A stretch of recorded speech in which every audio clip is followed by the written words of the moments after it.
Hello बच्चों, उड़ान classes में मैं अरविंद आप सभी लोगों का स्वागत करता हूं। आज फिर मैं जो है कि सिंधु घाटी सभ्यता पढ़ा रहा हूं। आज तीसरी क्लास है सिंधु घाटी सभ्यता की। हमने जो है कि पिछली क्लास में चर्चा किया हुआ था नगर योजना क्या थी सिंधु घाटी सभ्यता के या हड़प्पा सभ्यता के लोगों की नगर योजना क्या थी, किस प्रकार से नगर का निर्माण किया गया था, वास्तुकला क्या था, टीला जो होते थे टीला किस प्रकार के बनाए जाते थे, टीला क्या होता था, इसका व्याख्या किया हुआ था। वास्तुकला के बारे में विस्तृत चर्चा हुई थी हम लोगों की क्लास 2 में। कृषि किस प्रकार के कृषि करते थे उस समय के लोग, कृषि में क्या क्या उत्पादन करते थे, इन सभी की चर्चा हुई थी। पशुपालन में क्या पशु जैसे कि घोड़े के पशुपालन था या नहीं था, हाथी का था या नहीं था, बैल के मिले हैं, गाय के, इत्यादि चीज़ों की चर्चा किया हुआ था मैंने पशुपालन में। व्यापार और सिंधु घाटी की सभ्यता के लोग व्यापार किस प्रकार से करते थे, व्यापार में लेन देन में किस मुद्रा का उपयोग करते थे जो कि वस्तु विनिमय के आधार पे था, इसके बारे में चर्चा किया हुआ था। आज हमारी सिंधु घाटी सभ्यता का तीसरी क्लास है। तीसरी क्लास में आज हम चर्चा करेंगे धर्म। सिंधु घाटी सभ्यता के लोग धर्म किस प्रकार था, धार्मिक स्थिति क्या थी, और दूसरा पॉइंट होगा अंतिम संस्कार। जो व्यक्ति मृत्यु हो जाता था उसका अंतिम संस्कार किस प्रकार से किया जाता था, उनको दफनाया जाता था या दाह संस्कार था, जलाया जाता था, या तो फिर ऐसे ही खुले में पक्षियों को खाने के लिए छोड़ दिया जाता था, इसके बारे में चर्चा करेंगे। समाधिकरण के बारे में भी विस्तृत हम चर्चा करेंगे, कितने प्रकार की समाधिकरण होती थी उसके बारे में हम चर्चा करेंगे। लिपि क्या थी, सिंधु घाटी सभ्यता की लिपि क्या थी, लिपि को किस प्रकार से लिखा जाता था, जैसे एक चित्रात्मक लिपि होती थी, एक भावात्मक लिपि होती थी, इसके बारे में दाएं से बाएं लिखी जाती थी या बाएं से दाएं लिखी जाती थी, जो फारसी की तरह दाएं से बाएं लिखी जाती थी, इसकी चर्चा करूँगा। और उसके बाद जो है कि सिंधु घाटी सभ्यता के जो स्थल हैं, स्थलों में सबसे बड़ा स्थल कौन सा है, उससे छोटा 4 स्थलों की चर्चा करूँगा। सबसे बड़ा स्थल कौन है, छोटा स्थल, उससे छोटा स्थल कौन है। उसके बाद जो है कि राखीगढ़ी के बारे में हरियाणा से जो है कि 2014 में कुछ इम्पॉर्टेंट पॉइंट आए हुए हैं। राखीगढ़ी को माना गया कि सबसे बड़ा जो है कि सिंधु घाटी सभ्यता का स्थल था, जो कि 2014 में सिर्फ हरियाणा सरकार ये जो है कि घोषणा की हुई है। इसके बारे में विस्तृत चर्चा करेंगे। तो आइए आज हम चर्चा करते हैं सिंधु घाटी सभ्यता का तीसरी क्लास।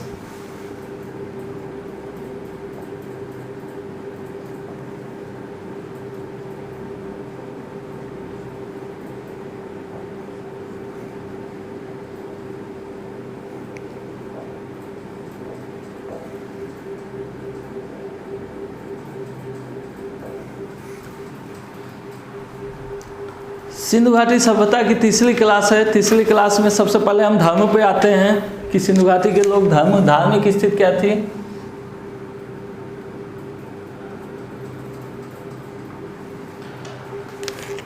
सिंधु घाटी सभ्यता के लोग जो है कि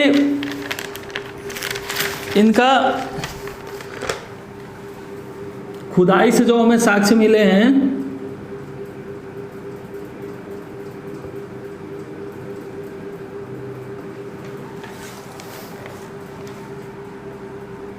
सेंधो नगरों की खुदाई से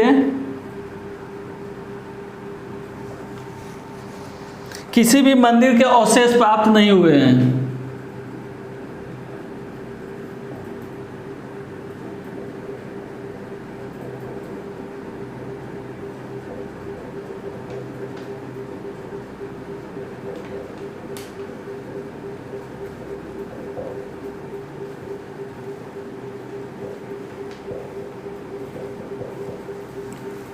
सेंधो नगरों की खुदाई जब हुई थी वहां से मंदिर का साक्ष्य प्राप्त नहीं हुआ है। किसी भी स्थल से हमें मंदिर के साक्ष्य प्राप्त नहीं हुआ है।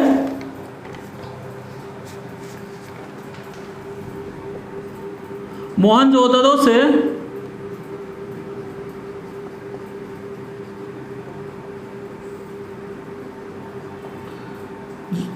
से प्राप्त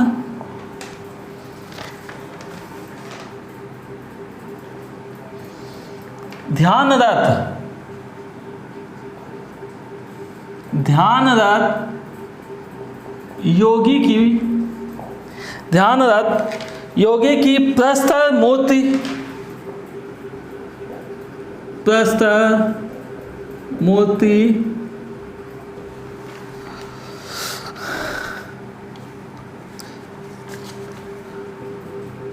मुहर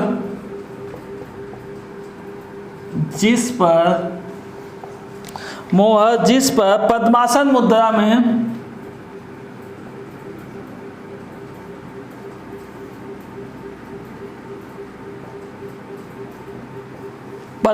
मुद्रा में योगी का अंकन है। पद्मासन मुद्रा में योगी का अंकन है, मतलब मोहनजोदड़ो से हमको जो है कि ध्यानरत योगी की एक प्राप्त हुई है, प्रस्तर प्राप्त हुई है, प्रस्तर मूर्ति प्राप्त हुई है, और उसके बाद मुहर प्राप्त हुआ है जिस पर पद्मासन मुद्रा ऐसे जो बैठ के पलथी में आगे हम लोग बैठते हैं, पद्मासन मुद्रा में जो है कि योगी का चित्त प्राप्त हुआ है।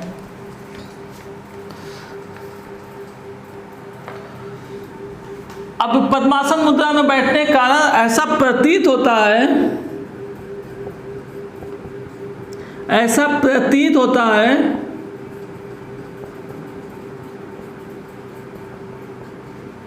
कि संधोवासी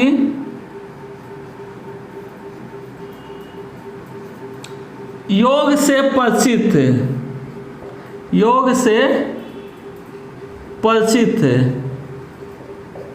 ठीक है, जब हमें ध्यानरत योगी की जो है कि मूर्ति पद्मासन मुद्रा में बैठा हुआ है तो ऐसा प्रतीत होता है कि आज की तरह संधोवासी भी जो है कि योग से परिचित थे। नेक्स्ट पॉइंट,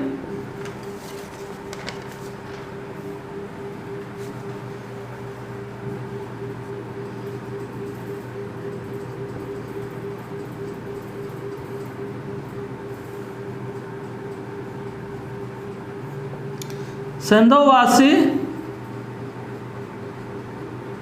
मातृ देवी की पूजा करते थे।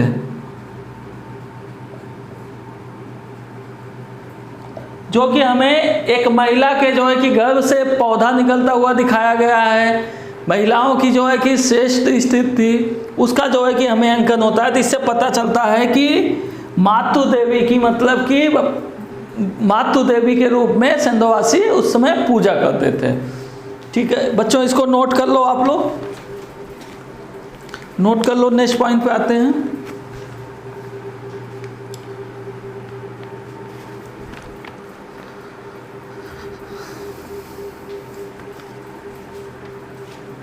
धर्म हो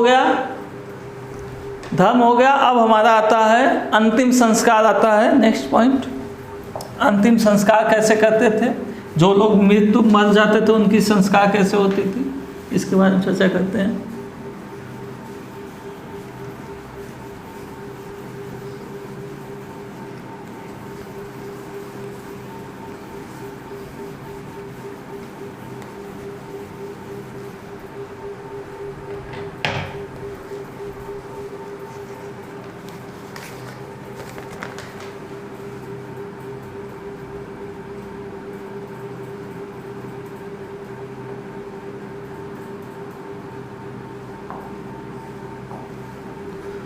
अंतिम संस्कार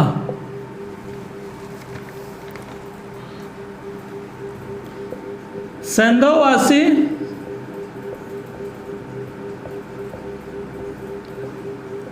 मृत लोगों को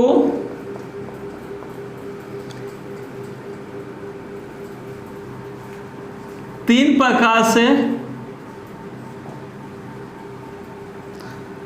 अंतिम संस्कार करते थे। अंतिम संस्कार करने के साक्ष्य प्राप्त हुए हैं।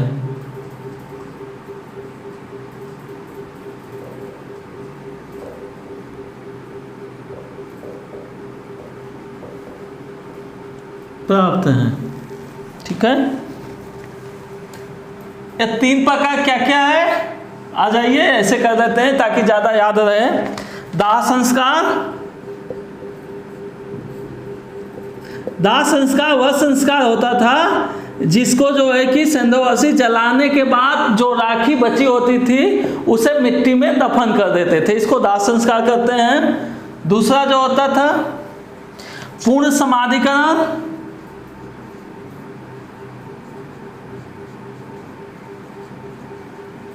मतलब कि जो मृत व्यक्ति होता था उसे जो है कि जमीन में जो है कि दफना देते थे, मिट्टी में जो है कि दफना देते थे। और तीसरा पॉइंट जो है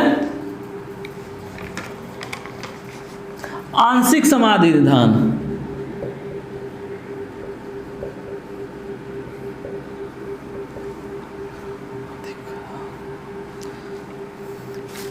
समाधिकरण,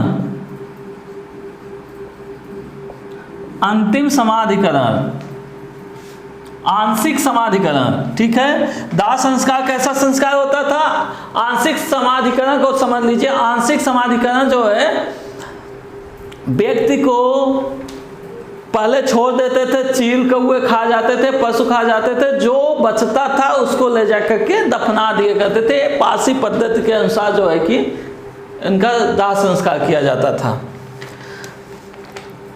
दाह संस्कार शव को पूर्ण रूप से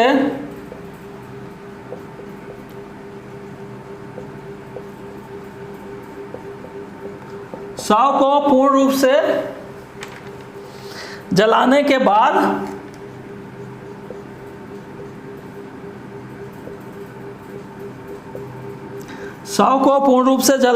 बाद भस्मावशेष को मिट्टी के बर्तन में रखकर दफना देते थे। जलाने के बाद जो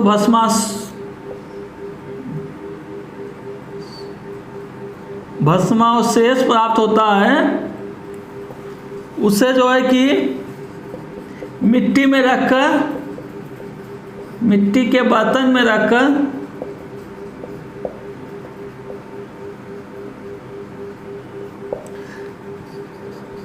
जमीन में दफना देते थे।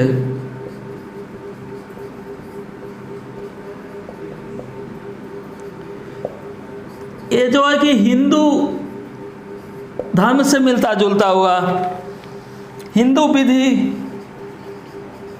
की तरह ही उस समय के लोग भी शवों को जलाने के बाद जो भी राखी बचती थी उसे मिट्टी में दफना दिए जाते थे।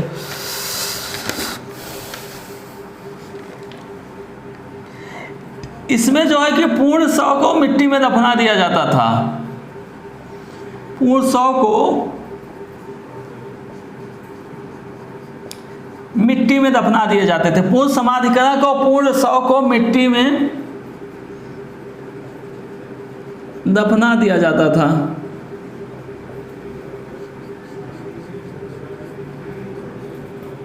जैसे आज के समय में जो है कि मुस्लिम लोग करते हैं, आपके समय में जैसे मुस्लिम लोग करते थे, मुस्लिम विधि की तरह, मुस्लिम विधि की तरह ये लोग कुछ जगह पे साक्ष्य मिलते हैं। आंशिक समाधान में इसमें शव को पशु पक्षियों के खाने के बाद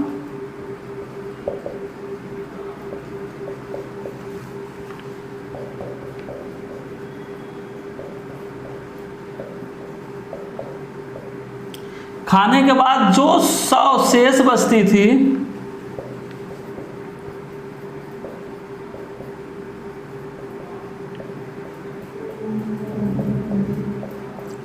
उसे मिट्टी में दफना देते थे।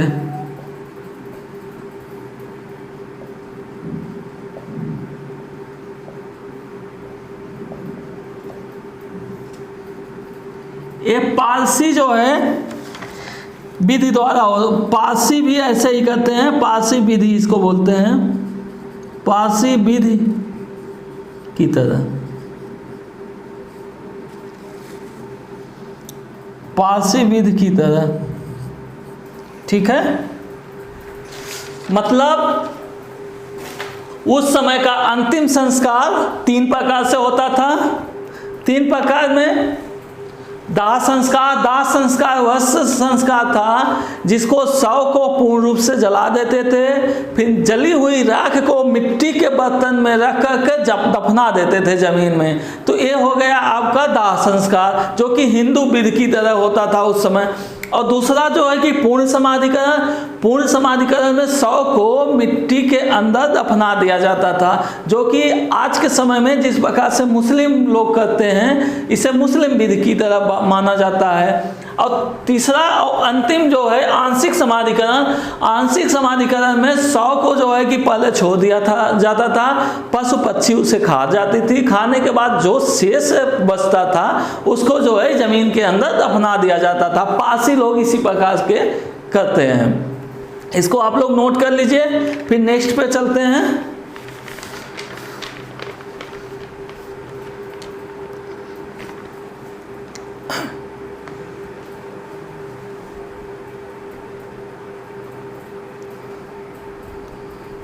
चलिए आइए,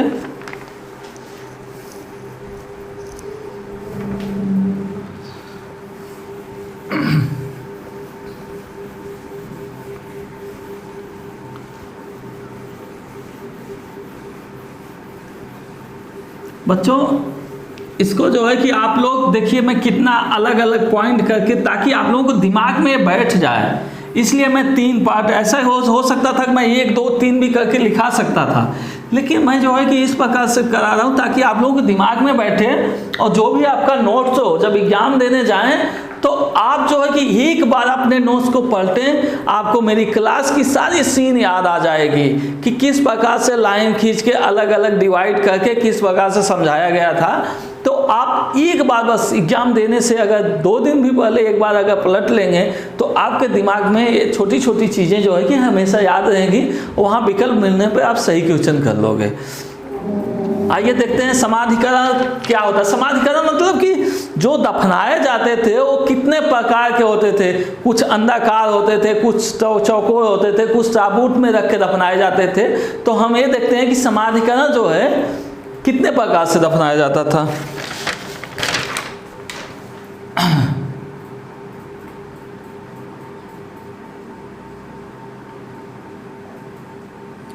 समाधिकरण, शव को जो दफनाने की विधि।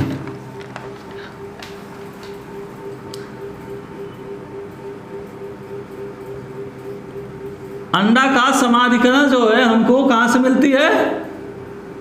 कोई भी बच्चा बता दे मुझे बताने से पहले।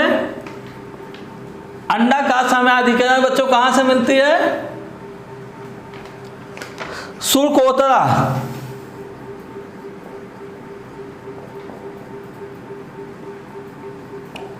शुल्कोत्तरा से जो है हमको जो है कि शुल्कोत्तरा से हमको जो है कि अंडाकार समाधि के साक्ष्य प्राप्त होते हैं। तो इसको आप लोग नोट कर लेना। शुल्कोत्तरा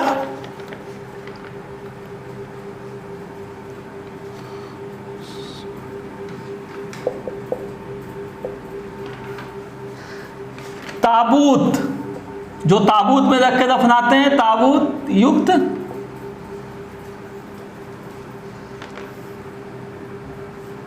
युक्त समाधिकरण, मानव समाधिकरण।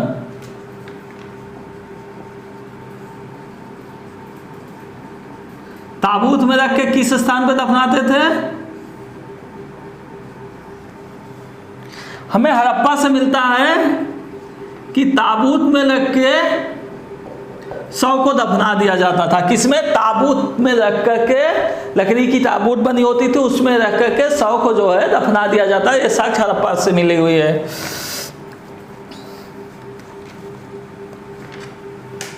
अब उस समय मृतकों को किस प्रकार से जो है कि लटका के सोया जाता है? हमें हड़प्पा सभ्यता में जो है मृतक को जो है आज की तरह उत्तर से दक्षिण भी लेटाते थे, और मृतक को जो है कि दक्षिण से उत्तर भी लेटाते थे, कहीं से साक्ष्य मिलता है। और मृतक को पूर्व से पश्चिम भी लेटाते थे, पश्चिम से पूर्व भी लेटाते थे।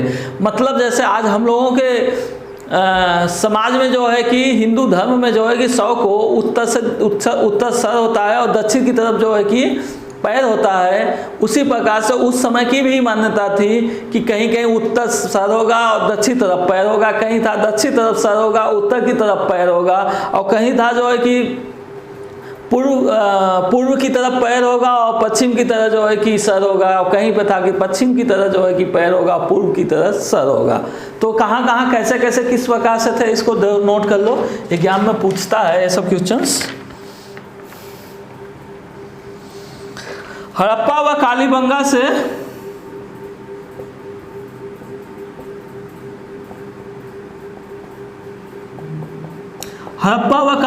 से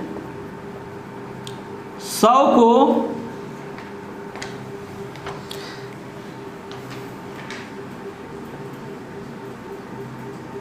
दक्षिण की तरफ सर होता था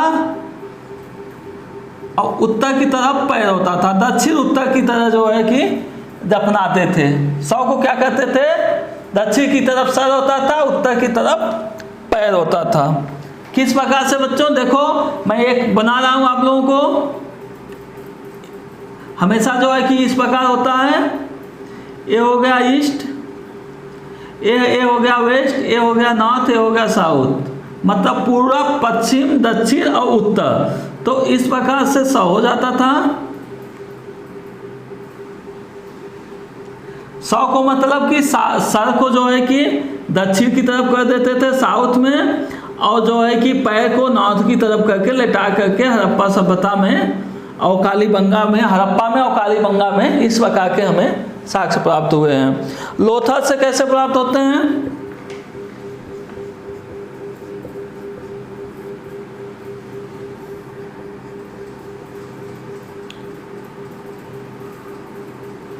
लोथल से शव को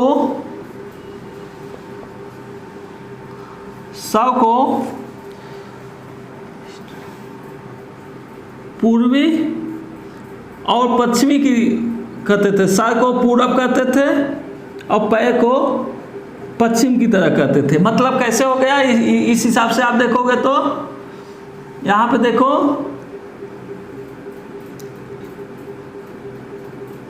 ये पूरब सर हो गया और ये पश्चिम पैर हो गया, ये नॉर्थ हो गया, ये ईस्ट हो गया पूरब, और ये वेस्ट हो गया पश्चिम।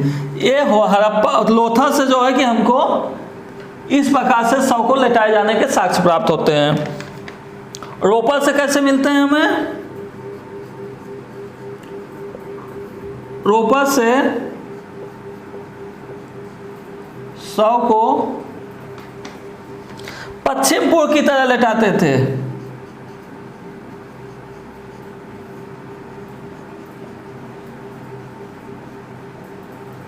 पश्चिम और पूर्व की ओर, मतलब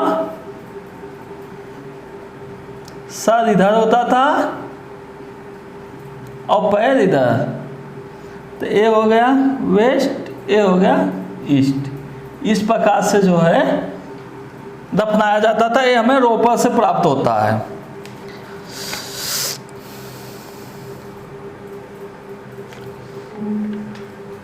ठीक है बच्चों, इसको नोट करो, आप लोग नोट करो, ये शॉर्ट स्किल ले लो, इसको एक बार भी देख लोगे दिमाग में बस जाएगा। फिर नेक्स्ट पे आते हैं और बताते हैं इसके बारे में, नोट कर लो।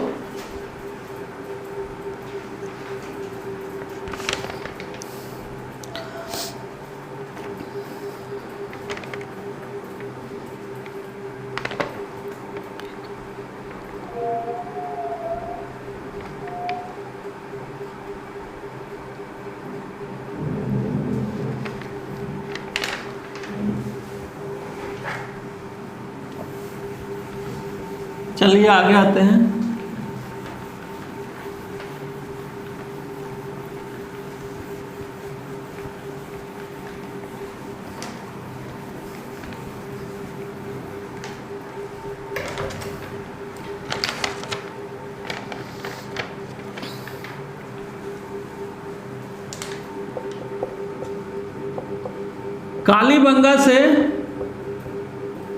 कालीबंगा से एक और लोथल से 3 ऐसे 100 मिले हैं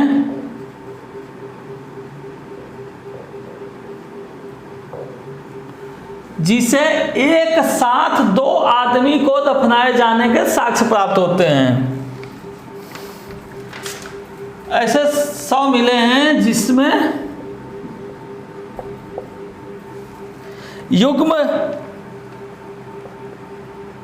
युगल समाधि या युग्म समाधिकरण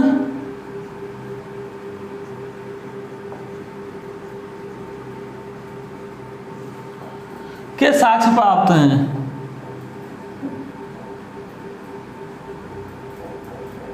इसका मतलब कि एक ही ताबूत में 2 व्यक्तियों को एक साथ दफनाए जाने के साक्ष्य प्राप्त हुए हैं। इससे वैज्ञानिक लोग, इतिहासकार लोग ये अनुमान लगाते हैं कि उस समय जो है कि सती प्रथा की जो है कि थी, लेकिन ऐसा कंफर्म नहीं है। लेकिन ऐसा अनुमान लगाया जाता है कि हो सकता है हड़प्पा सभ्यता में सती प्रथा रही हो, इसलिए एक साथ 2 शवों को दफनाए जाने के साक्ष्य प्राप्त हुए हैं।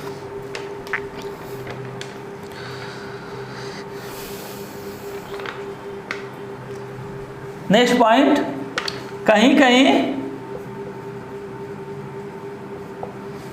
कुछ सामग्री भी साथ में दफनाई गई है।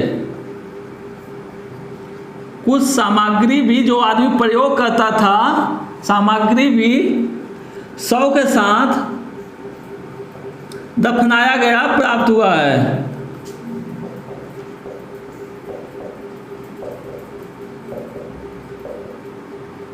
इससे यह पता चलता है कि उस समय पुनर्जन्म की भी प्रथा रही होगी, इसलिए जो है लोगों में ऐसा विश्वास रहा होगा कि इनके जो सामान है इनके साथ जो है दफना दो।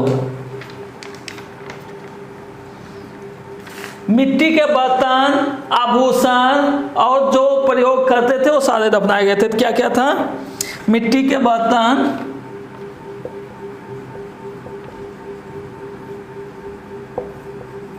मिट्टी के बर्तन, आभूषण,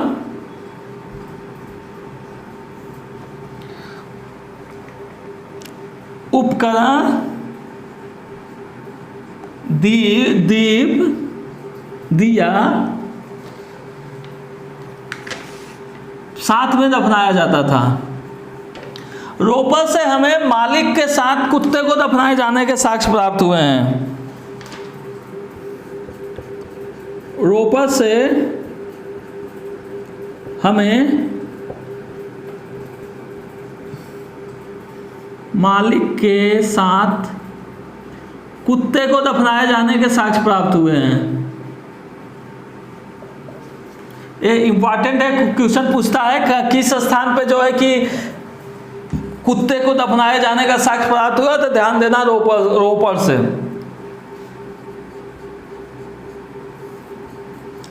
दफनाए जाने के साक्ष्य प्राप्त हुए हैं।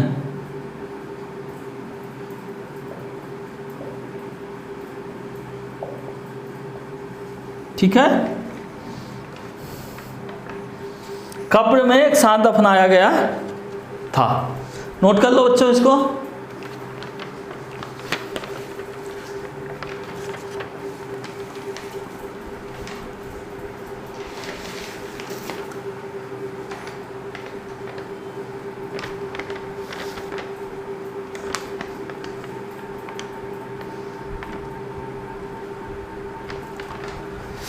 देखो, मैंने जब क्लास ले रहा था तो नवप्रसाद काल में मैंने एक बुर्ज होम की चर्चा की हुई थी, जहाँ से जो है कि हमें वहाँ भी कुत्ते के साथ जो है कि मालिक को दफनाया गया हुआ था, और यहाँ रोपर से भी कुत्ते को मालिक के साथ दफनाया गया था। तो क्वेश्चन ऐसा पूछ सकता है कि हड़प्पा सभ्यता में कुत्ते के साथ मालिक को कब दफनाया गया था? उसमें बुर्ज होम और रोपर दोनों दे सकता है, तो आप कंफ्यूज मत करना, रोपर ही मारना। अगर ऐसा क्वेश्चन पूछता है कि नवप्रसाद काल में जो है कि मालिक के साथ कुत्ते को दफनाए जाने के कहाँ साक्ष्य प्राप्त हुआ है, तो वहाँ बुर्ज होम मारना। ऐसा न हो कि रोपर मार दो और लगे सही है और बाद में क्वेश्चन गलत हो जाए, तो ऐसी गलती आप लोग मत करना। इस दोनों पॉइंट को एक जगह लिख लेना ताकि हमेशा के लिए आपको याद रहे। और दूसरी पॉइंट जो है कि आप लोगों को ऐसा भी क्वेश्चन पूछ सकता है कि हड़प्पा सभ्यता में कुत्ते के साथ मालिक को दफनाए जाने का साक्ष्य कहाँ है, या कुत्ते को मालिक के दफनाए जाने का साक्ष्य कहाँ है, ऐसा पूछेगा, जो कि ना हड़प्पा का नाम लेगा नौपासा का, तो उसमें दोनों में से एक ही विकल्प को देगा। तो इस सब चीज़ों को आप लोगों को ध्यान देने योग्य बात है। बच्चों आप लोग लाइक सब्सक्राइब करते रहो, अपने दोस्तों को शेयर करो, बहुत इंपॉर्टेंट अभी वीडियो में बनाने वाला हूँ, और एग्जाम की व्यू से जो है कि ऐसा वीडियो मैं आप लोगों को देने वाला हूँ कि आप लोग बस एक बार अगर हमारा वीडियो देखोगे तो दिमाग में बस जाएगा, और आप लोग जो है कि एग्जाम, किसी भी एग्जाम को क्रैक कर सकते हो। अभी तो फिर आगे बहुत लड़ाई है बच्चों, बस लगे रहो, आप लोग मेहनत करते रहो, कंटिन्यू रहो।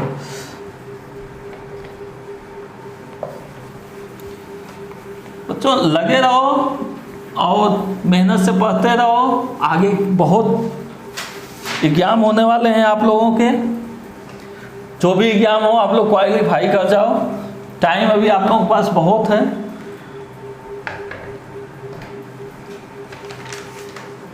अब हम लिपि पे आते हैं। लिपि,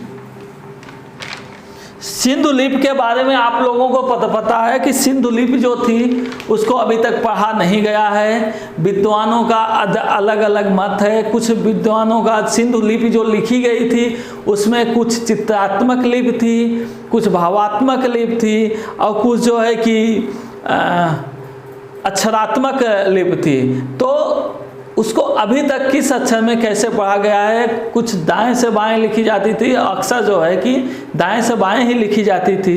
एक दो है लिपि जो कि बाएं से दाहिने आज की तरफ लिखी जाती थी, नहीं तो फारसी की तरह दाएं से बाएं ही लिपि लिखी जाती थी। तो आइए हम इसके बारे में डिटेल पढ़ते हैं। सिंधु लिपि के बारे में सर्वप्रथम विचार किया था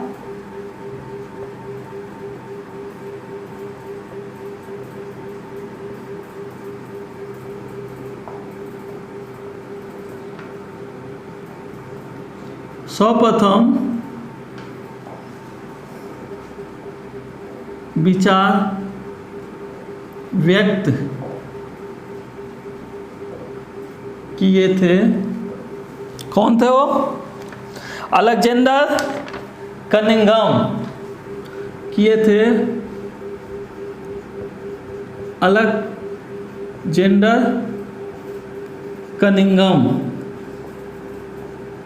कनिंघम जो है कि इस लिपि के बारे में सर्वप्रथम अपना विचार व्यक्त किए थे 1873 में।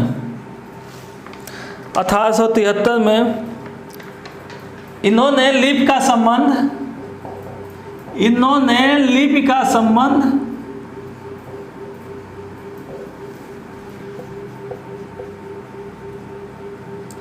ब्राह्मी लिपि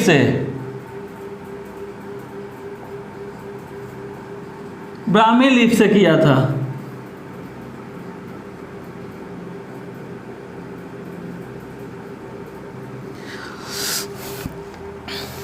सिंधु लिपि को पढ़ने के लिए सर्वप्रथम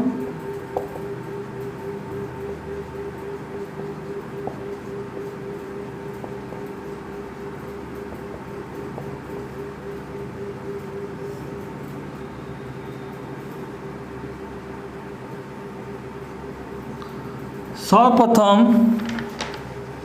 1925 ईस्वी में L.A. वाइडल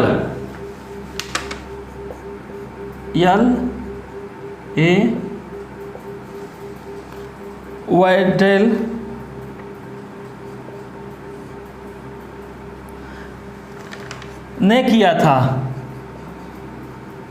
किसने किया था? L.A. वाइडल ने किया था। कब किया था? 1925 में पढ़ने का कोशिश किए हुए थे सिंधु लिपि के L.A. वाइडल ने। ठीक है, अब सिंधु लिपि क्या क्या थी इसको शॉर्ट की स्क्रीन लीजिए, फट से नेक्स्ट पे आए।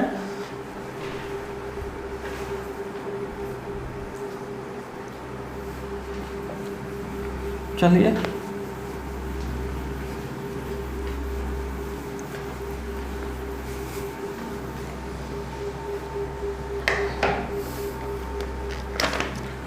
सिंधु लिपि को 3 भागों में बांटा गया है। देखो फिर मैं इसी तरीके से समझाऊंगा ताकि आप लोगों को दिमाग में बस जाए ज्ञान को, और आप लोग शॉर्ट स्क्रीन लेके रख लेना, और शॉर्ट स्क्रीन लेके रख लेना। एग्जाम के पहले जरूर देखना, नोट्स बना लो अपना। एक नोट्स ऐसा होना चाहिए जो पेपर देने से पहले आप लोग उसे रिवाइज कर सको।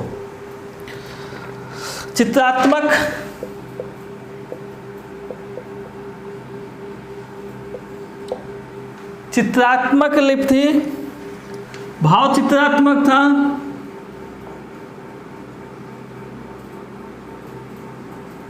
भाव चित्रात्मक, अक्षरात्मक भी था, अक्षरात्मक भी था। ये 3 लिपि थी। चित्रात्मक लिपि क्या थी? समांतर सिंधु लिपि चित्रात्मक थी। चित्रात्मक लिपि जो थी सामान्यतः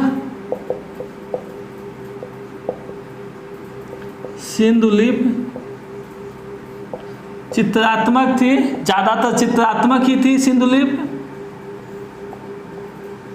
थी। नेक्स्ट पॉइंट, चित्रात्मक में किसका किसका चित्र होता था? मछली का, चिड़िया का,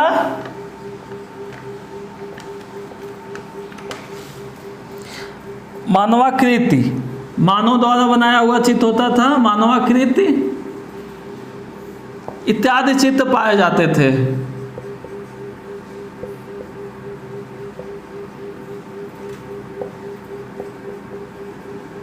ठीक,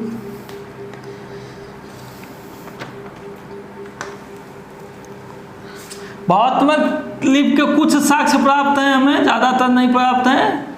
कुछ अक्षरात्मक लिपि के भी बहुत ही कम, अत्यल्प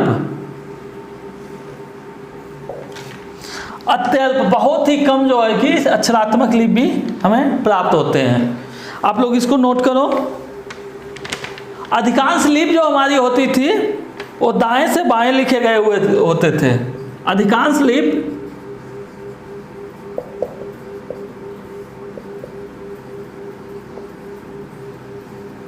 दाएं से बाएं, मतलब इधर से शुरू करते थे, ऐसे लिखते हुए आते थे। ये दाएं से बाएं हो गया। हमारी जो ब्राह्मी लिपि है, हमारा हम लोग बाएं से दाएं लिखते हैं, वो लोग दाएं से बाएं, मतलब हमारा जस्ट उल्टा था। बाएं होती थी जो कि फारसी की तरह था। फारसी भी ऐसे ही दाएं से बाएं लिखते हैं। कुछ लिपि बाएं से भी दाएं थी।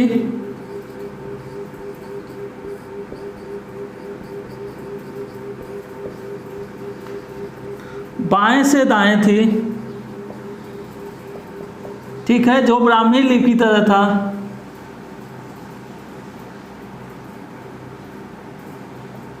जो ब्राह्मी लिपि की तरह है, ठीक है। एक और है, कुछ लिपि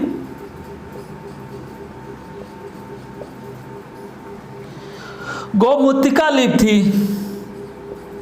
गोमुत्रिका,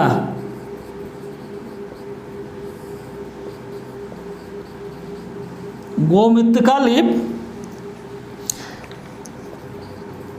का प्रयोग किए थे। कहाँ हुआ था? लिपि का प्रयोग कालीबंगा में किए हुए थे। कालीबंगा में हुआ था।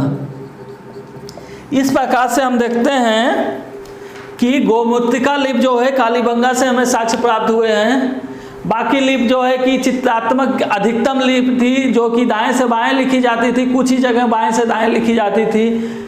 उससे कम जो है कि भाव चित्रात्मक थी, और अक्षरात्मक जो है कि बहुत ही कम थी, अल्प मात्रा में थी।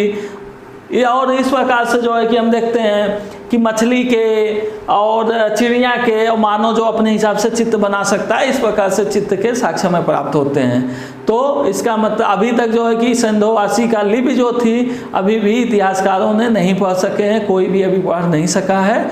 इसलिए जो है कि इसमें क्या लिखा हुआ था, क्या है क्या नहीं, अगर इसे पढ़ा जाता तो कुछ समझ में आता। इसीलिए इसे आद्य ऐतिहासिक काल में रखा गया है। आद्य ऐतिहासिक काल वह काल होता है जिसमें लिखित साक्ष्य तो प्राप्त होते हैं, पुरातात्विक साक्ष्य भी प्राप्त होते हैं, लेकिन लिखित साक्ष्य को पढ़ा नहीं गया हो। और प्रागैतिहासिक काल वह काल होता है जिसमें पुरातात्विक साक्ष्य से प्राप्त होते हैं, लिखित साक्ष्य प्राप्त नहीं होते हैं, उसको प्रागैतिहासिक काल कहते हैं। और ऐतिहासिक काल वह काल होता है जिसको जो है कि लिखित साक्ष्य भी प्राप्त हो, पुरातात्विक साक्ष्य भी प्राप्त हो, उसे ऐतिहासिक काल कहते हैं। इन 3 कालखंडों में बांटा गया था, जो कि हम स्टार्टिंग में इतिहास की क्लास लेते वक्त आप लोगों को समझाया हुआ था। अगर जिसको नहीं समझ में आया हो तो हमारा एक बार इतिहास वाला पूरा क्लास देख लेगा, वीडियो को रिवाइज करके देख लेगा, आपको सारी बातें समझ में आ जाएंगी। आप लोग लाइक सब्सक्राइब करते रहो और जो है कि अपने दोस्तों को भी आमंत्रित करो कि वो आकर के देखें हमारा वीडियो और सब्सक्राइब करें। और यदि सब्सक्राइब नहीं करते हैं तो उनसे पूछो कि क्यों नहीं करते हो भाई, और सब्सक्राइब करवाओ ताकि हम और अच्छी अच्छी वीडियो बना सकें। यदि आप लोग चाहते हो कि कुछ और अलग वीडियो हम बनाएं तो आप लोग कमेंट में लिख के दे सकते हो, और किसी भी सब्जेक्ट पे दे सकते हो कोई भी, तो मैं उसके बारे में वीडियो बना के अपलोड कर दूँगा। तो हमारी ये पूरा फ्री क्लासेज होगी, जो कि A to Z मैं पूरा क्लास लेने वाला हूँ, एक भी छोड़ने वाला नहीं हूँ, वो भी फ्री में। ऐसा कोई नहीं है, मेरा बिजनेस पर्पस नहीं है, मैं आप लोगों को कंटिन्यू संपर्क में रहूँगा। इसको नोट कर लो बच्चों।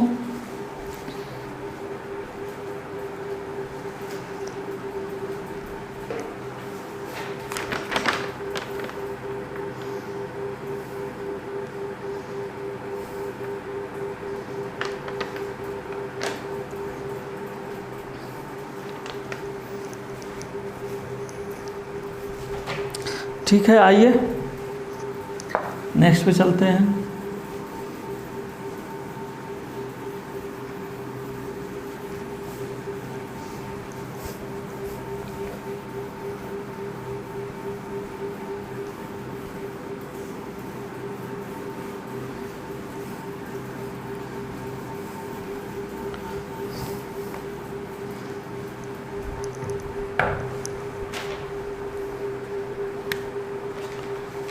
आइए कुछ इंपॉर्टेंट पॉइंट पे डिस्कशन कर लेते हैं।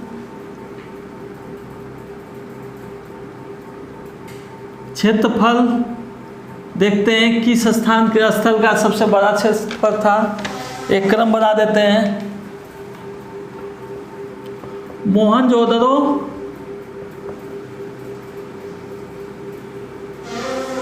हड़प्पा सभ्यता का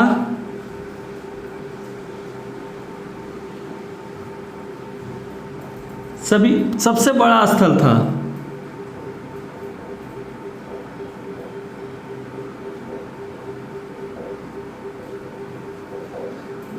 कितना था? मोहनजोदड़ो कितना था?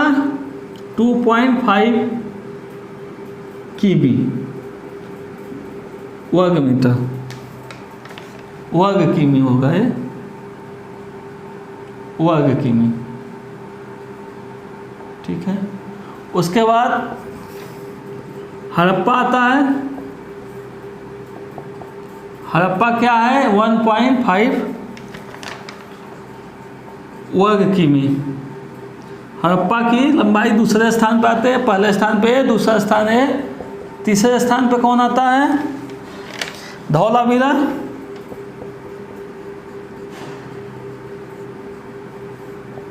इसकी क्या है धौलावीरा की? 1 वर्ग किलोमीटर। धौलावीरा जो है कि भारत का सबसे बड़ा जो है कि हड़प्पा सभ्यता का स्थल है। भारत में सबसे बड़ा हड़प्पा सभ्यता का स्थल है। अगर ऐसे हड़प्पा सभ्यता में ही पूरा पूछा जाएगा तो मोहनजोदड़ो है, इसलिए लिख लेते हैं भारत में सबसे बड़ा स्थल। भारत में सबसे बड़ा स्थल है धौलावीरा।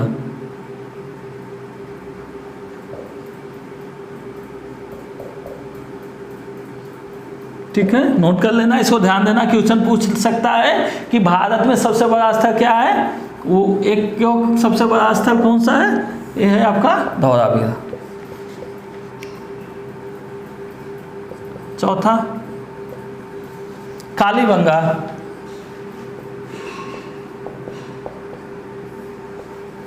कालीबंगा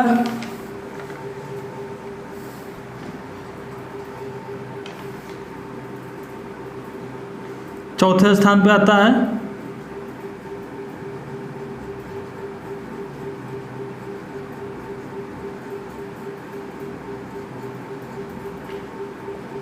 ठीक है, आप इसको क्रम को नोट कर लो, एक क्रमशः क्रम है, नोट करो आप लोग।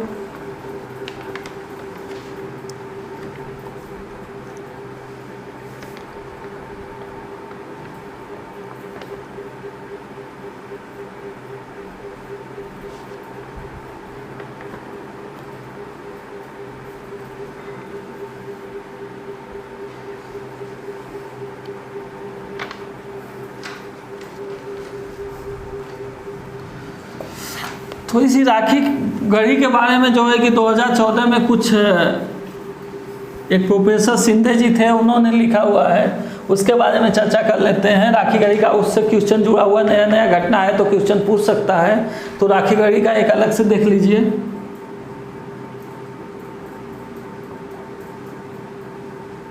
राखी गढ़ी पुणे के दक्कन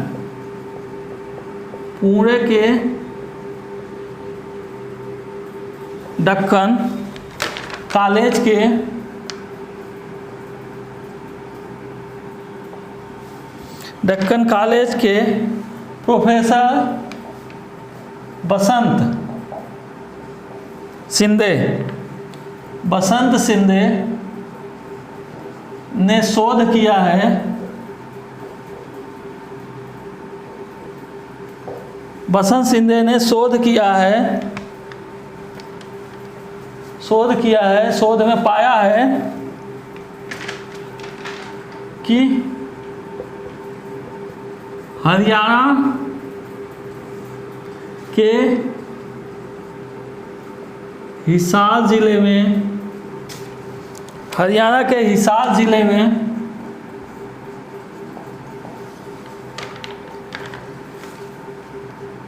जिले के राखी गढ़ी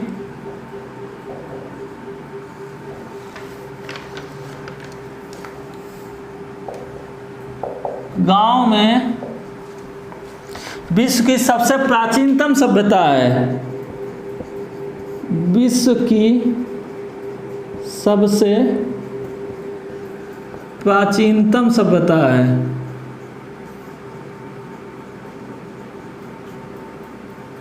इनका कहना है कि 7000 ईसा पूर्व ही यहाँ पे सभ्यता का उत्पन्न हो गया था।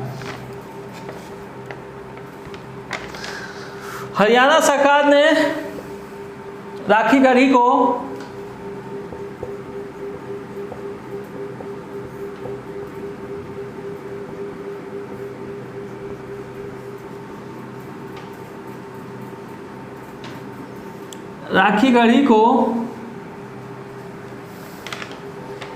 सिंधु घाटी सभ्यता का सबसे बड़ा स्थल माना है। सिंधु घाटी सभ्यता का सबसे बड़ा स्थल माना है।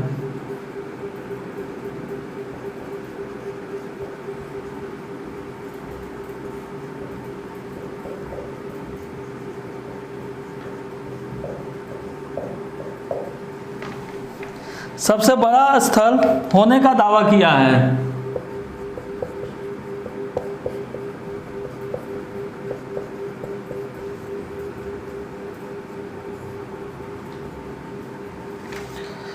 छब्बीस मार्च 2014 को इसने बोला था। 26 मार्च 2014 एक करंट घटना है, इसलिए क्वेश्चन पूछा जा सकता है।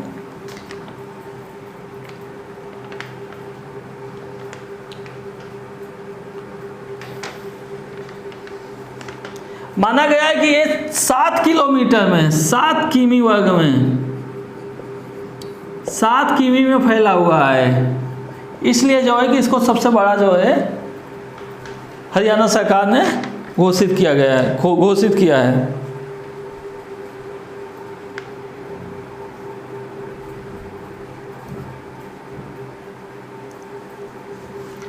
ठीक है, नेक्स्ट पे आते हैं।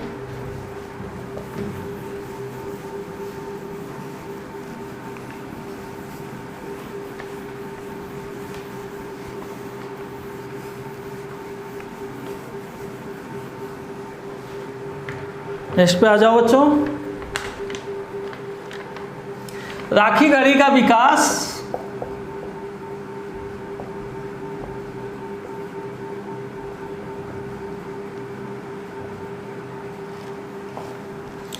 सरस्वती नदी की सहायक नदी, सरस्वती नदी की सहायक नदी दृष्टावती नदी,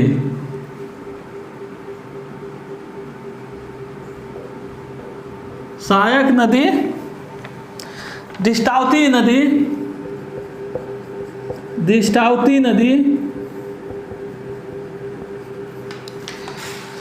के किनारे हुआ है।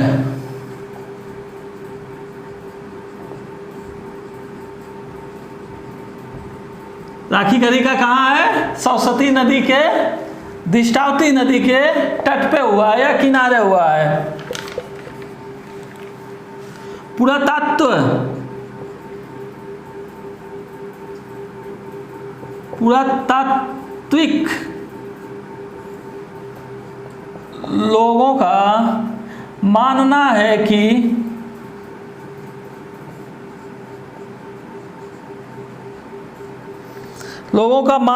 कि सरस्वती नदी के प्रभाव में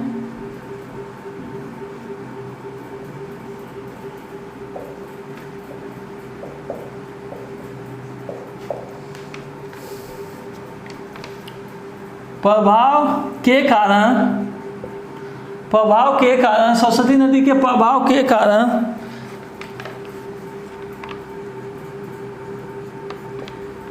हिसार जिले में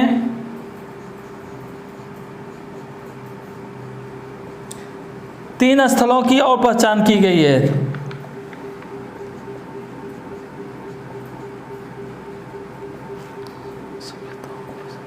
तीन स्थानों पर सभ्यताओं की पहचान की गई है।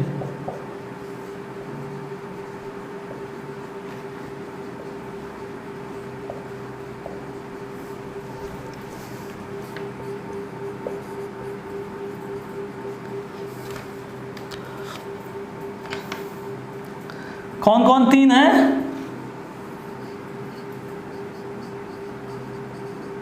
राखी गढ़ी,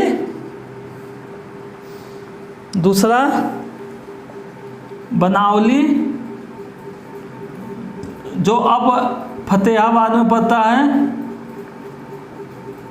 जिला अलग हो गया है, और एक कुनाल गांव है।